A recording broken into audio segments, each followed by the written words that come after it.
Welcome back to the channel. It's the best part. Hey. So, well, it looks like the debt markets are about to roll over. So I don't think the equity markets are going to see new all-time highs this year, which means we're probably really close to the implosion. I think the term the Federal Reserve used yesterday is fracturing of the debt markets. Essentially what's happening is throughout the last, since really the 80s, like since Ray Dalio really was the guy that made this famous, the 60-40 portfolio, which is this idea that if you're a financial planner, advisor, you would build a portfolio in a way where 60% of it's equities and then 40% of it's bonds. And no matter what happens, recession, boom, etc., you're probably doing okay because you've got that mix. The thing is that in the last 40 years, the bonds have been in this bull market because interest rates have fallen for literally 40 years. Well, like that is cracking at this point in time because the inflation rate is so high. People at the beginning, like a year ago, were like, oh, it's transitory. That's what the Fed said. Everyone believed them. And what's occurring at this point in time is that the 10-year yield is becoming unstable. And when the 10-year yield becomes unstable, that is money moving around. It's moving in, it's moving out. And so what it looks like at this point in time is that people are starting to leave the bond market, and it doesn't look like from the equity market that they're going there, which says there's a flight to cash. So the early people are starting to move into cash, which is causing a selling in both of these asset classes. And so when you have bonds sell off, the interest rates rise. And this is because if you were to buy a brand new fresh bond, I sold you a US government treasury bond at 3% interest, and you gave me 100 grand. I would give you coupons for $3,000 a year. And that bond would be payable in 2032, like fully payable. Like I'd have to give you back your 100 grand, but you'd be getting these $3,000 payments. Well, if you wanted to sell the bond, well, that bond, the price of the bond doesn't necessarily remain at 100,000. If interest rates fall to say 0, well, like the price of that bond might go to $120,000 because what you're doing is you're selling the interest rate yield on the bond, not necessarily the coupon. So it moves around a little bit. It's a little weird. It's a little inverse. At this point in time, it looks like it's fracturing, like it's breaking apart. And that means that we are very, very close to an epic 80, 90 year event, which we formerly called the Great Depression. I think that this will probably be more like the Greater Depression, but I'm optimistic. Like long term, this is really a needed thing because we've gotten away from having an equity-based society and we moved to a debt-based society, and that's just turned out to be wrong, but it worked. It worked for a long time, and it definitely works until it doesn't work anymore. And we're right at that spot where it's no longer gonna work anymore. At the same time, we are seeing deglobalization. This is key. This is so key. Deglobalization is occurring. It has been occurring now for 2-3 years, maybe longer. The trend was clearly in motion, and in the last 2 years, it's just like went into hyperdrive. What I mean by this is we're gonna trade with less people for less goods and services around the world. One reason of this is the failure of the US military to properly, I don't wanna say properly, that's a bad word, because I don't believe that the US military really should even like marginally exist. Like the idea that we go police the world is like kind of ridiculous. Like self-defense, great, but like if they're not invading your borders, leave everyone alone, come home, stop spending money. But like nonetheless, we police the world. Well, in doing so, at the fall of the Soviet Union, we created like the abundance of the 90s and early 2000s, where it was like if you were a small country like Sri Lanka, you could literally specialize in tourism and tea. Like you could just sell tea sales, like tea leaves could be your thing. You could specialize in that and you could ship your products anywhere, and that would drop prices and increase the amount of stuff.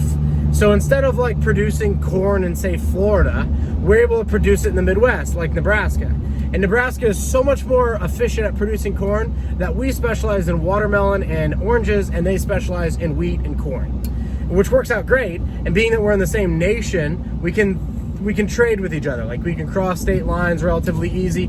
But when you get into a deglobalization, have these countries that are in this spot where they're going to trade with each other less. And because they're going to trade with each other less, there's going to be less to go around, which means prices are going up, but also the amount of stuff is going down. And so because the amount of stuff that's available is going to go down, like, you're going to start to see protectionism-like manners. So what will happen is, like, the big thinkers of our time, like these politicians and what, are going to come around and they're going to be like, we need to protect the corn supplies of the Midwest. And you're going to see other nations be like, we will no longer export palm oil. We will no longer export coconut oil. Like, and so people start to become protectionist. And then they will trade when they need something. Like, oh, well, we need oil.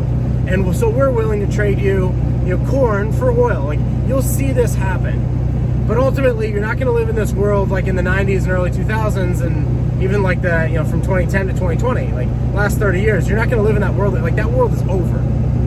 And so you have to start thinking about what that's going to look like as we become a more localized society. So, like, where you locally live is going to matter a lot more than previously. Like, previously you could live in Manhattan and be like, we don't produce any watermelons here, we don't produce any corn, but like, we just import everything because it's totally cool, because like it's Manhattan and that's what we do, and that works. And I'm not saying that that's going to go away completely, but the idea that you're going to import avocados into Manhattan in the dead of winter in January, that is going away. Like, there may be avocados present in Manhattan at like a very upscale, like, brunch place, like a very upscale. But the idea, like, the average dude who like works for IBM that's living in Manhattan is just gonna like stroll on down to the deli and get some avocado toast, that world's over. Like, it's done. And so you've got to look at this and you've got to see like how this is going to play out and how you can benefit from this. At the end of the day, specialization is going to shrink.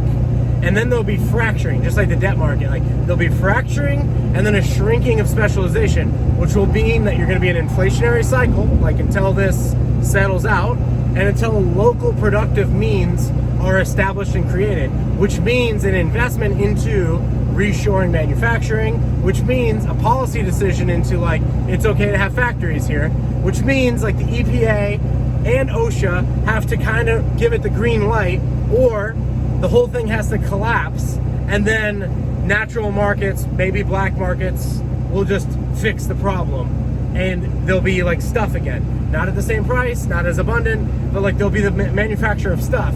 And then the way forward will be like you'll produce more stuff in a more decentralized manner. And an idea of this, or an example of this, is this is a 3D printed piece my mother-in-law gave me like the other day, which is pretty amazing, right? And she like 3D printed this guy off, put it together.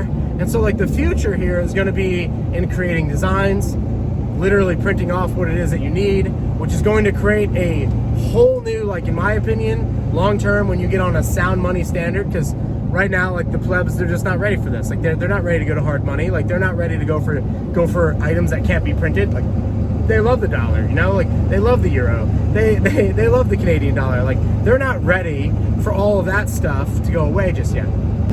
So the way forward is going to be like making stuff, producing stuff in a local manner. That's like energy to food to like food technology is going to be like a thing, like, and we can do that because the ultimate resource is the human mind.